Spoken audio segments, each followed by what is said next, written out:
devoted to Spike Lee opens this weekend at the Brooklyn Museum, and it is a reminder of the vast range of his interests. There's memorabilia from his movies, of course, but there's also rooms devoted to his love of sports and a section devoted to Black history and culture.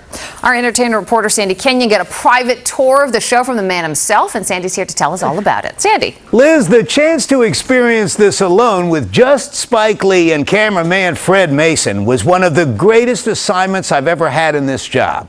The new exhibit, called Spike Lee Creative Sources, speaks to his unique place in American life and positions him, as the New York Times describes him, as a defining figure in the Black community. The director also stands at the intersection of history and Hollywood, breaking new ground for Black filmmakers and winning an Oscar along the way. At the Brooklyn Museum, there are more than 400 items collected by Spike Lee. It's stuff that tells the stories of these movies. It's my family. His story began in Georgia, but the baby with spiky hair grew up in Brooklyn. We were the first Black family to move into Cabo Hill. This is me wearing glasses. My sister. Can you draw a straight line almost from this picture to Do the Right Thing? Yes.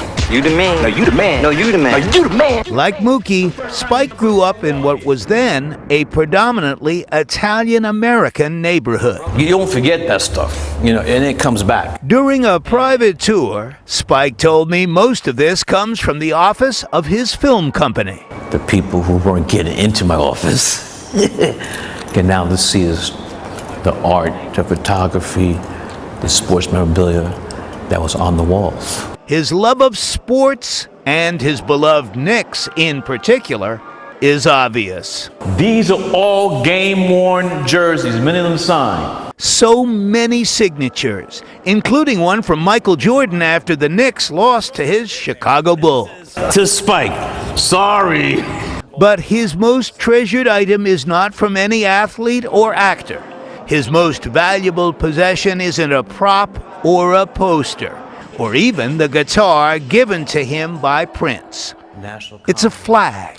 And this was signed to me. I'll read it in their own handwriting. To Spike, yours in the struggle, from Nelson Mandela, Amanda. The flag from the African National Congress, the ANC, was signed by Nelson and Winnie Mandela at a time when, to use Spike's words, Black people were still under the reign of apartheid in South Africa. You can see it for yourself, and there's a whole lot more we couldn't cover in a brief report. Spike Lee Creative Sources opens to the public on Saturday, Liz. What an incredible collection. Cannot wait to see it. Thank you, Sandy.